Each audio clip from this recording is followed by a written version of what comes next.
I'm standing at the edge of my life as I knew it, watching the people I trusted betray me moments after my husband's death. The funeral flowers were still fresh when they came for me, not literally, of course, but in every other sense, their presence, their smiles, their carefully measured condolences. It all felt like a performance I wasn't invited to rehearse. For I sat in Floyd's leather chair, the one he had sunk into every evening for 22 years, reviewing contracts and business plans. Until recently, I thought these plans were ours. Sydney, his eldest, leaned casually against the edge of the desk. The suit was perfect, tailored, expensive, the kind of presence that demanded attention, but his eyes betrayed nothing of warmth. Only calculation. "Colleen," he said, voice smooth and detached, "we need to discuss the estate." Beside him, Edwin hovered like a shadow, a faintly apologetic smile plastered over soft, uneasy features. "Losing Dad so suddenly, it's been hard on all of us," he said. "Hard on all of us." I almost laughed at the absurdity. Well, I had held his hand through hospital nights and made decisions no one else could. They'd been flying in and out, touching down only when it suited them. What kind of practical matters? I asked. Though my chest had already tightened, I could feel the old panic rising, the one I'd buried under to decades of loyalty and marriage. Sydney opened a folder with deliberate precision, placing it in front of me. Thick manila, intimidating in the way legal documents always are. "The house in Sacramento," he began. "The villa at Lake Tahoe. The business interests, they'll all go to us." The words hit like ice. My home, our honeymoon villa, every memory, every plan we'd built together gone. And me, my voice was small, almost swallowed by the weight of betrayal. "Well," Edwin said softly, the false concern grating on my nerves, "the life insurance will cover your needs. 200,000 should be sufficient." To decades, 22 years, my life, reduced to a number. I nodded, quietly, while the cold, clinical language of the will settled over me. I could feel the room shrink around me, and yet, as their eyes gleamed with unearned triumph, I noticed something else, a key, small brass, worn smooth in my palm. I didn't know where it fit, but I could feel its weight. Somehow, I knew this was not over. The sun smiled, their victory complete, or so they thought. That night, I discovered the first clue that Floyd's cunning had never left my side. And it changed everything. The house was quiet that night, but the silence was heavy, the kind that presses down on your chest, until every breath feels deliberate. I sat in Floyd's study, the key clutched in my palm, running my thumb over its worn edges.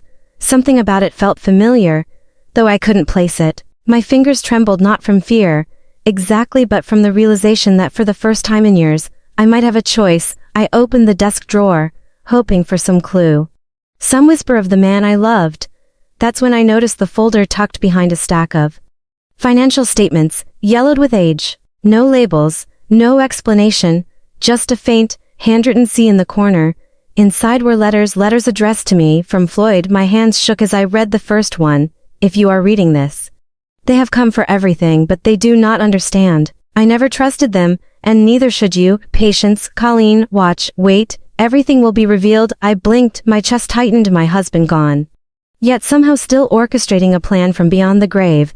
There were maps, diagrams, bank accounts I had never known existed, and instructions, carefully written, step by step, in his familiar, precise hand. A plan, a way to protect what was mine and maybe more. For hours, I traced each line with my finger, feeling a strange mix of grief, awe, and, dare I say it, hope. Floyd had never trusted Sydney or Edwin, and apparently, he had been preparing for this day for years. A sudden noise downstairs made me jump. The familiar creak of the staircase, soft but deliberate. I froze. Footsteps, not theirs. Someone else. I grabbed the key and tucked the letters into my bag, my pulse racing. It was then I realized the house wasn't empty. Not really. Shadows moved where they shouldn't. And if Floyd had left this for me, maybe he had also left someone, or something watching, protecting me. I didn't sleep that night. Instead, I mapped everything out, tracing connections, accounts, and letters like a detective in my own life. A single thought anchored me. They thought they had one. They had no idea what was coming. The following morning, an unexpected visitor appeared. Someone I thought I could trust, but their true intentions were a mystery. And the key, it was about to lead me somewhere I never expected. The knock on the door came just as the sun was spilling across the floor, painting the living room gold. I froze, the key and letters still clutched in my hands. Who could it be? I wasn't expecting anyone. When I opened it, I almost didn't recognize her. Mara. Floyd's assistant, the one person he trusted above everyone else. She looked the same, but the lines around her eyes were sharper, her expression unreadable. "Colleen," she said softly, stepping inside. "I wasn't sure you'd want to see me, but we don't have time." Her voice carried weight, urgency, her eyes said it all: danger, secrecy. The kind of trouble that buries the truth. I led her to the study, keeping my voice steady even as my heart raced. I couldn't let her see the fear. "You found them," she said, glancing at the letters. "Good, Floyd wanted you to. You're stepping into a game far bigger, Sydney. Edwin, they've been planning for years too, and they're ruthless." I swallowed hard. I thought I was powerless, but the key in my hand felt like more than an object. It was a weapon, a chance. Mara slid a folder across the desk. Photos, documents. Evidence I couldn't yet process, proof that could topple empires. "Why now?" I asked. Voice barely a whisper. "Why give this to me?" She looked at me, her eyes steady. "Because Floyd believed you could finish what he started. He believed in you. But you have to move carefully. One wrong step, and they'll know you're watching." I felt the weight of her words settle over me, fear, anticipation, a burning, quiet anger I hadn't felt before. Floyd had left me the tools, but now I had to decide how far I was willing to go. Then she paused, glancing toward the window. A shadow flickered across the blinds. Someone was outside, watching. Waiting. Someone knew we were planning. Someone was already one step ahead. And as Mara revealed a hidden secret about Floyd's past, I realized the game had only just begun. I couldn't sleep that night. Every creak of the floorboards, every whisper of the wind felt like a warning. I kept the folder close, flipping through it again and again. Photos of meetings. Documents with signatures I didn't fully understand yet. Bank transfers, each page a puzzle piece of Floyd's world. Mara stayed until midnight, whispering strategies, warning me who I could trust and who was already playing a dangerous game. By the time she left, I felt both empowered and terrified. The kind of fear that comes when you know you're standing on the edge. Ready to leap. The next morning, I decided to test the waters, not the big moves yet. I started small, phone calls to old contacts, subtle questions to people I knew Floyd had trusted, every word measured, every pause intentional. It was incredible how quickly people let their guard down when they thought you didn't know. The receptionist at one of Floyd's companies mentioned a name almost casually. "Edwin's been overseeing the merger personally. He's intense." I wrote it down. Every detail mattered. Every small piece of information could be a stepping stone or a trap. By afternoon, I found myself outside one of the offices shown in Mara's documents. I didn't go in, not yet. I just watched, observed. There was a rhythm to the employees coming and going, a pattern I could map. I needed patience, not reckless action. Then I saw him, Edwin. He wasn't alone. A man I didn't recognize was with him, laughing as if he owned the world, and for a brief second, their conversation felt off, secretive. I didn't hear words, only tones, but it was enough to know they were hiding something. I stepped back into the shadows, heart hammering. For the first time, I felt the shift from someone who had been betrayed to someone who could act, someone who could plan, someone who could wait and strike at the right moment. I realized that even the people closest to Floyd might not be what they seemed. And when I found a hidden connection between Edwin and someone from my past, I understood this wasn't just revenge. It was a war one had no choice but to fight. It was late afternoon when I received the first warning, a text from an unknown number. "Stop looking, it's not what you think." No signature, no clue who it was, just a chill crawling up my spine. I tried to ignore it, but the message echoed in my head all evening. Every sound in the house seemed amplified. The hum of the fridge, a tree branch tapping against the window like the world was holding its breath, watching me. The next day, I went back to the office building, armed only with a notebook and my instincts. Edwin was there again. Alone this time, I followed him, careful to remain unseen. He entered a private garage. The door closed behind him with a metallic thud. I waited, my pulse pounding, debating whether to knock, confront, or retreat. Then the sound of voices. Not just Edwin's, but another familiar one, Mara's. My stomach dropped. Had she betrayed me? Or was she caught in something I didn't know about? I couldn't tell. My heart raced with the terrifying possibility that I had misjudged every ally. Every trust I had placed. I didn't dare approach. I just watched through the small garage window. Shadows moved, objects shifted. I could see papers, maybe photos, being exchanged, hands shaking in tension. The air felt electric. Whoever was in that garage wasn't just planning. They were plotting, scheming. And maybe setting a trap. I left before they saw me. Retracing my steps carefully, my mind was running, replaying every encounter, every hint of loyalty. If I had miscalculated, even once, it could cost everything. Back in my apartment, I sat in silence, staring at the folder of evidence. I realized revenge wasn't about moving fast. It was about surviving long enough to make the right move. But what if survival meant letting go of someone I trusted? I knew then that the first betrayal wasn't accidental. Someone was testing me. When the next message arrived, with details only Floyd could have known, I understood. The game had already begun, and I wasn't ready for how personal it was about to get. The next morning, I couldn't focus. Coffee grew cold, papers blurred. The city outside my window felt heavier. As if it knew I was about to cross a line, my phone buzzed again. Another anonymous message: "You're closer than you think. Watch your back, this time." There was a photo attached. My stomach dropped. It was me, leaving the building, oblivious. I hadn't noticed anyone following me. My pulse raced, my fingers shook. Every noise sounded like footsteps. I knew then Floyd had eyes everywhere, or someone working for him did. I had to think, plan and move, but carefully. So I returned to the office building, pretending to be casual, pretending to work, but my mind was elsewhere, running scenarios, calculating risk. Then I found it. A folder slipped under my office door, no note, just my name on it. Inside were documents I had never seen before: financial statements, receipts, a list of names. Names I recognized from Floyd's inner circle, but one entry stood out: Mara, her name, linked to a series of transfers and meetings I hadn't known existed. My throat tightened. Mara had always seemed loyal. She had been my confidant, my sounding board. And now she was entangled in Floyd's world, maybe even orchestrating parts of it. My thoughts collided. Could she have set me up in the garage? Had she always been playing a double game? The weight of betrayal pressed down on me, but there was no time to linger. I needed proof. I needed clarity, and more than anything, I needed to ensure I wasn't walking into a trap. By evening, I made a decision. I would confront Mara, but not recklessly. I arranged a casual meet at a cafe she frequented. Pretending to have no idea, my heart hammered with dread and anticipation. Every step felt like walking a tightrope over a pit I couldn't see. When Mara arrived, her expression was unreadable, calm, but the second she spoke, a chill ran down my spine. She knew something she shouldn't, and in that moment, I realized the real game had just begun. The cafe smelled of roasted coffee and pastry sugar. I arrived early, pretending calm, pretending normal. My hands gripped the cup tighter than I realized, the porcelain burning my palms.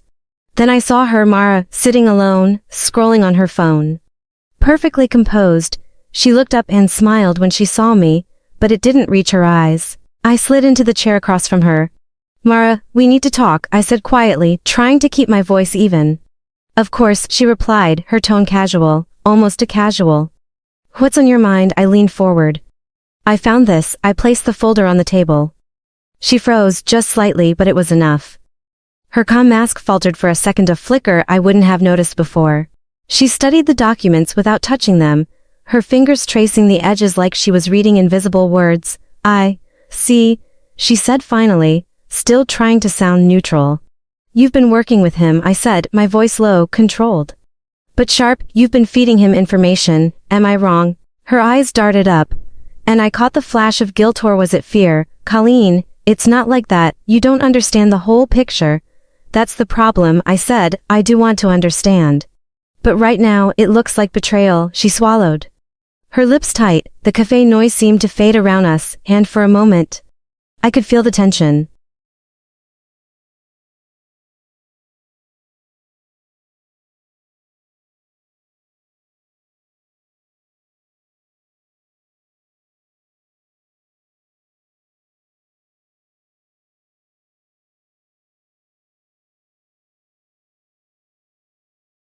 And Mara wasn't just a pawn, her next words were almost casual, but the weight behind them left me speechless. If you want him gone, you need to make your move, and you need to be ready to lose almost everything to do it. I left the cafe with my mind spinning.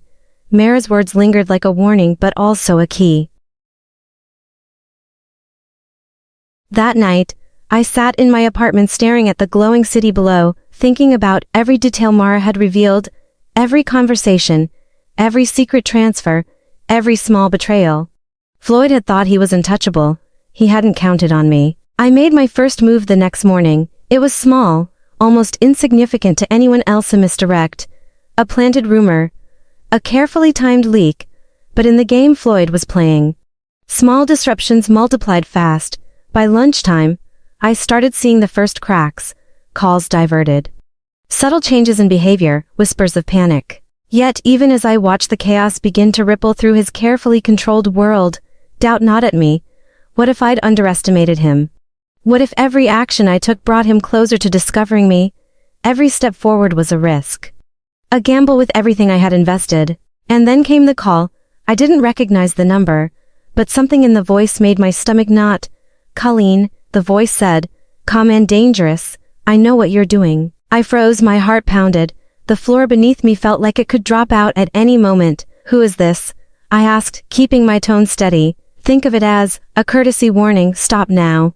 Or the people you care about start paying the price. My mind raced. He knew, or at least, someone close enough to him knew. But fear could be a weapon too. I let the silence stretch.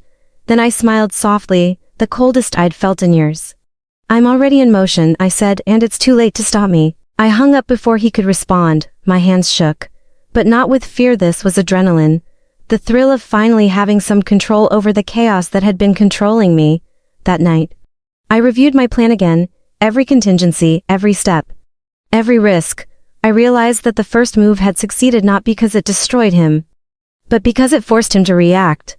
And when someone like Floyd reacts, he exposes himself. That was my window.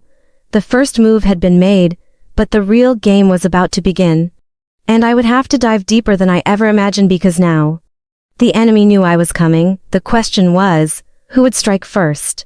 The next morning, the emails started. Subtle at first, documents moved, accounts frozen, minor errors in his operations, but by mid-afternoon it escalated. My carefully constructed leaks had triggered internal chaos. Managers were panicking. Clients were questioning, and worst of all, Floyd was asking questions. And then it hit me, the first direct counterattack. My apartment doorbell rang, twice. I wasn't expecting anyone. I peeked through the peephole, and there he was, one of Floyd's enforcers, calm, silent like a shadow that had stepped out of the dark. My pulse raced. But I forced myself to breathe. I didn't open the door. Instead, I let him linger in the frame of the peephole long enough to see that I knew he was there. Then he left. No message, no warning, just the quiet threat of presence. Colleen slowly moves away from the door, her hand still hovering near the peephole. The silence in her apartment feels amplified, a chilling echo of the threat. It was the first real taste of the danger I'd invited into my life. But it didn't break me. Instead, it sharpened me. I realized something crucial. Floyd didn't just control money or resources, he controlled fear. And he intended to weaponize it. But he didn't know me yet. Not really. I spent the night tracking every move, every connection, every shadow that could be linked to him, every phone call, every transaction, every subtle hint in public records, everything I could use to anticipate his next move. I wasn't just reacting anymore, I was preparing. By the end of that long night, a plan had taken shape. It wasn't just about retaliation, it was about precision. Every move I made would cut him deeper, faster, and in a way he couldn't see coming. And most importantly, it would be irreversible. But just as I was beginning to feel a surge of control, my phone buzzed again. Another unknown number, this time. The message was simple, almost casual. You think you're the hunter, but tonight, you're the prey. And suddenly, I knew. The real game had begun. The shadow moves first, and now I must face the consequences of stepping into a war I can't afford to lose. The line between hunter and hunted is disappearing, and one wrong move could destroy everything. I spent the next day moving carefully, like a chess player anticipating 20 moves ahead. Every step I took was deliberate. every communication monitored. I reached out to old contacts.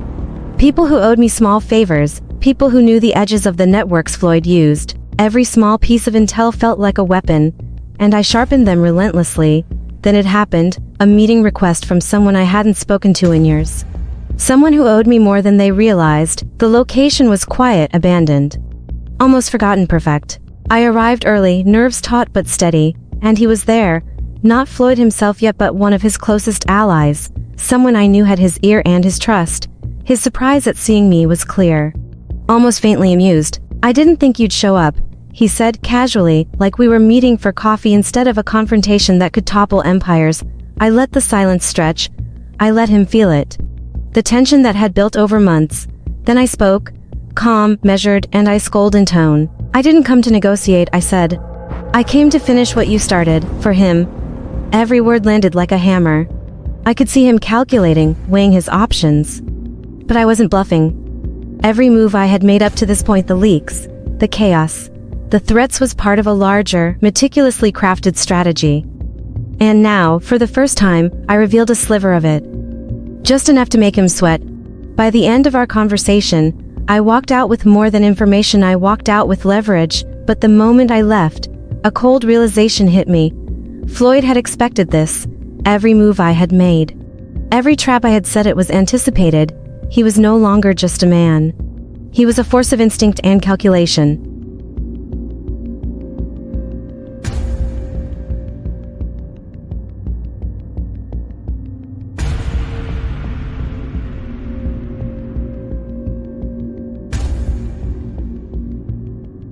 Tonight, there is no room for mistakes and no mercy. I returned home that evening with a heaviness in my chest I hadn't felt before. The city lights outside my window blurred into streaks of orange and white. I reviewed every detail again. Contacts. Timmings. Conversations, looking for anything I might have missed. My phone buzzed, an unknown number. A simple message: "We need to talk, alone, midnight, Dock 9. I knew better than to ignore it. This was bait. But I also knew that Floyd or someone close to him wanted me to come.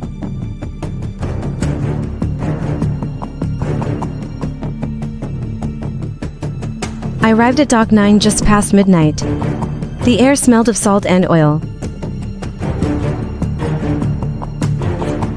Shadows moved in the fog, and I could hear faint footsteps echoing. Every sense was on high alert. Then he appeared. Not Floyd. Someone smaller, quieter, less imposing but dangerous. The kind of person who'd kill without hesitation if ordered. "You shouldn't have come here alone," he said, voice low, almost conversational. I smiled carefully. "I didn't come alone," I said, and from my coat pocket, I pulled a small recorder. "And a flash drive. Everything you've done, every person you've manipulated, every lie you've told, it's all backed up." His eyes flicked to the flash drive. Panic, just a flicker, but enough.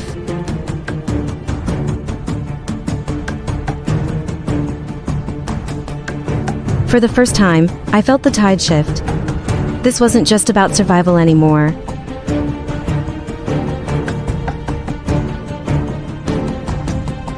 But just as relief washed over me, a sound from the shadows, a single, deliberate clap. And I knew he was there, watching, waiting. Always 2 steps ahead. The final confrontation is here. Every secret, every betrayal, every plan, all will collide tonight. And nothing will be the same after it ends. The night air at Dock 9 was thick, almost suffocating. I could see Floyd now leaning against the rail of a massive yacht, perfectly calm, like he had rehearsed this moment 1,000 times. His signature smirk was there, the one that had haunted my nightmares. "So this is what you've been up to," he said, voice dripping with mockery. I stepped forward, keeping my tone measured. "You built your empire on lies, on hurting people. Tonight, it all comes down," he laughed, a cold, sharp sound. "You think you can stop me? After everything?" I didn't answer. I just held out the flash drive. Everything. Every conversation, every transaction, every betrayal. It's all here, and the authorities will have it by morning. "You're done, Floyd, not because I want revenge, but because justice finally caught up with you." His smirk faltered for the first time.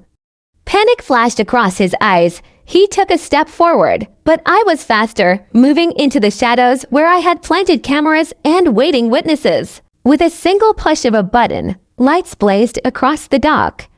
Every face he had manipulated, every person he had betrayed, was there, recording, watching. You underestimated me, I said softly, almost gently. And you underestimated the people you hurt. Floyd's world crumbled in seconds. Calls he thought were private, deals he thought were secret, they were all exposed. Security, police, journalists, everyone who mattered was now watching. And for the first time, he felt what he had put everyone else through. Fear, regret, helplessness. I didn't gloat. I just watched as the man who had ruled through deceit finally lost control. And in that moment, I felt a strange calm, like the weight I had carried for years was finally lifted. As I walked away from Dock 9, the city lights reflecting on the water, I didn't look back. The story was over. But the lesson remained clear.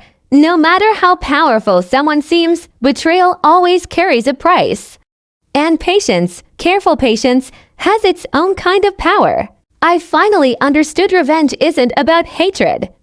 It's about reclaiming yourself, piece by piece, until the person who broke you no longer holds any power at all.